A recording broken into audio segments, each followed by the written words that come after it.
Hello my Virgos, it's Guiding Halo. I hope you're all doing well. So this reading is going to be what's happening in next week based on the full moon in Leo today. So let's find out what's coming in for you guys. What's this full moon in Leo bringing for you guys for the next week? Oh, there goes a card flying. Things are going to be moving quickly. Rebirth. You can reinvent yourself, open to the rewards of change. You have brilliance to share with the world. Love every part of your journey. Well, that's very true in my case. I'm a Virgo, for those of you who don't know.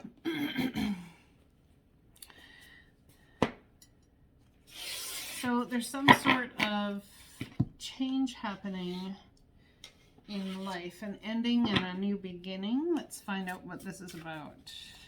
I'm just going to pull a tarot card on this one. I haven't done that yet.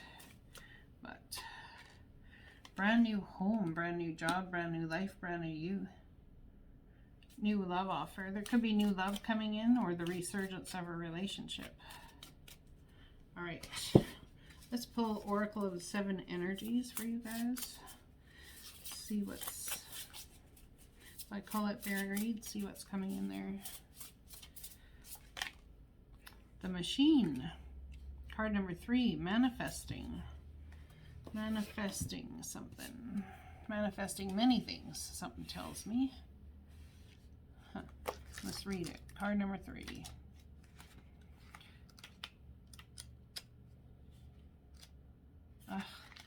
Everything is just flipping so fast.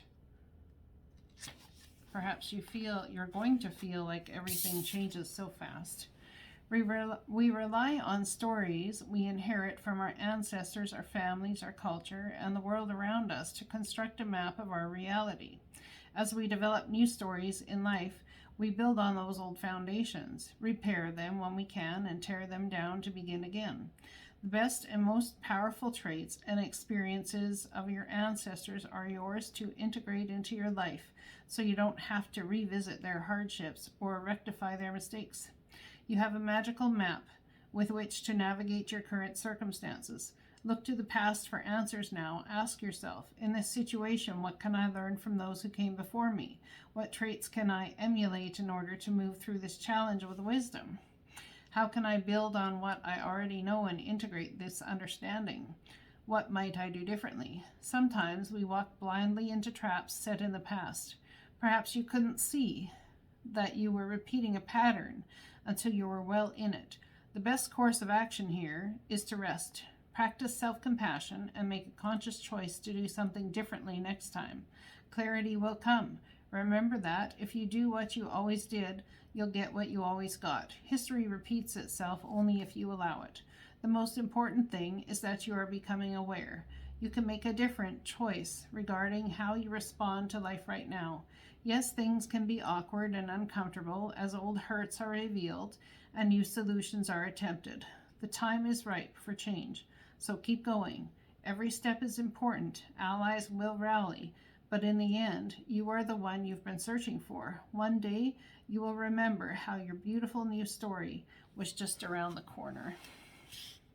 So there could be endings that you're facing, things that you're going through right now.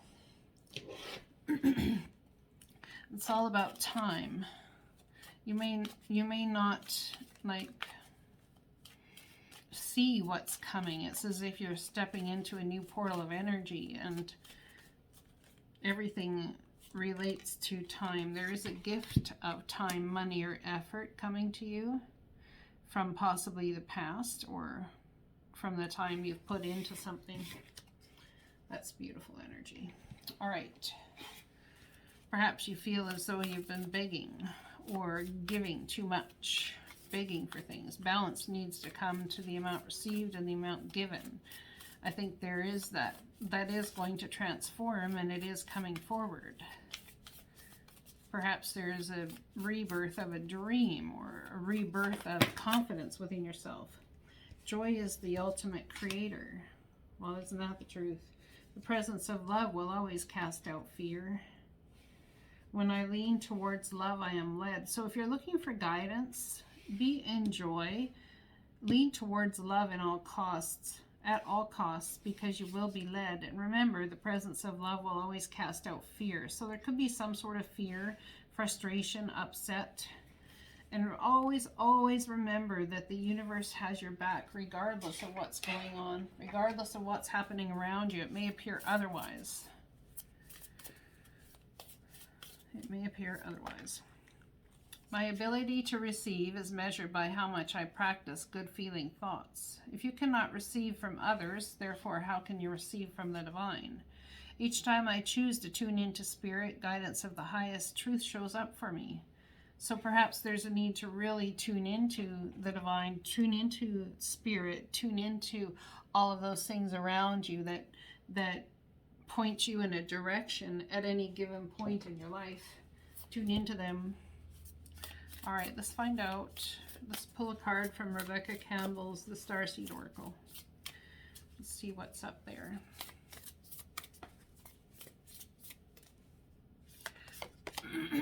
Called Soul Gifts and Training. It's time to step up.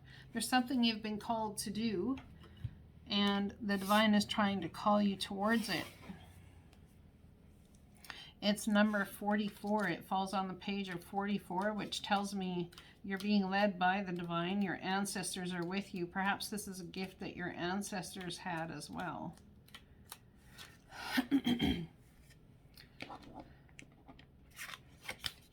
Take a deep breath and center on the feeling of joy.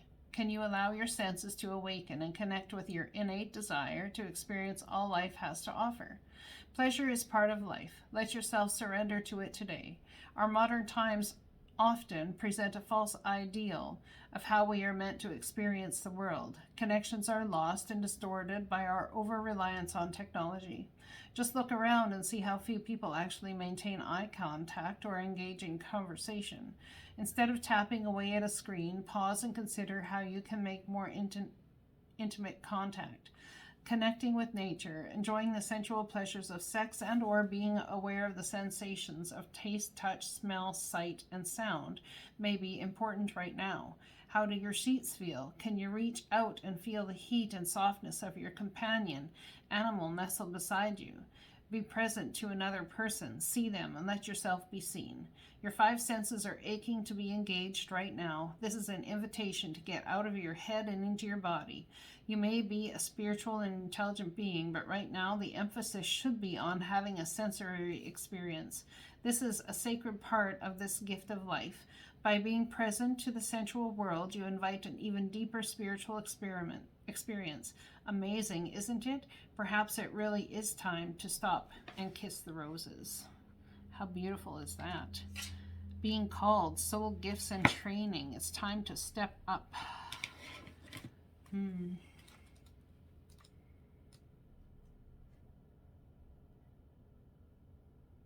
Interesting. I almost wonder if I just read the right card. I did. No, I didn't.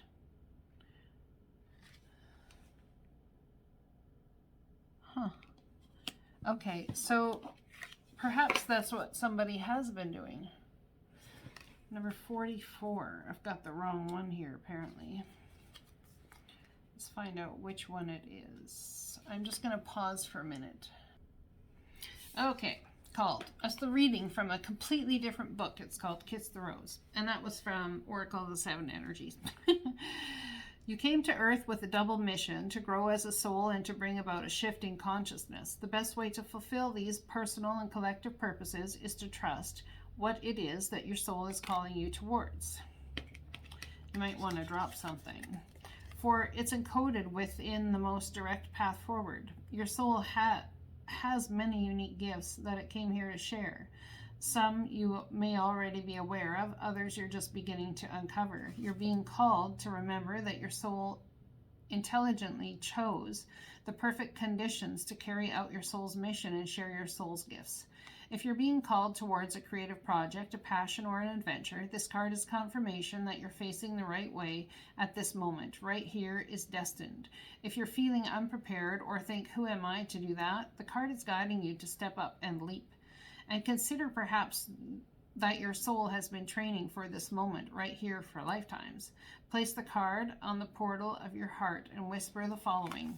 I call forth the soul's gifts and soul training that I've received throughout all of my lifetimes. I'm ready to embody them all now, without hesitation or fear. I fully commit to being here now. I'm ready to step into my soul's highest and most potent calling.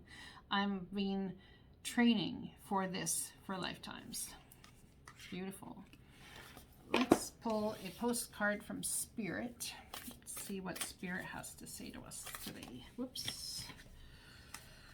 Dearest you, there is a balance between activity and rest, ebb and flow. You can't have one without the other. If you are faced with an obstacle right now, the best course is surrender and non-resistance. Soon enough, you'll see how easy it is to flow around it. Now is one of those times when you must trust the river of your life. Go with the flow, and in no time you'll reach what you have your heart and hopes set upon. Just remember, Spirit will keep your head above water and will direct the currents. When it's time for a greater effort, you'll know exactly when you'll need to work those manifesting muscles. It can be challenging to master the flow cycles of your life, but as you develop your skills, affluence will be yours. Enjoy the flow and trust those currents, for we're right here with you with our little umbrella drinks, smiling at your success. Love you so very much. It was just last night, or night before, I was out and about, and this card actually came to my mind, the end part of it where it says, enjoy the flow and trust those currents, for we're right there with you with our little umbrella drinks, smiling at your success. So there is definitely some sort of joy that's coming in, or has come in, is about to come in and call you. And it may feel like you're absolutely shifting dimensions in the process. I love you. I hope it resonates. Blessings.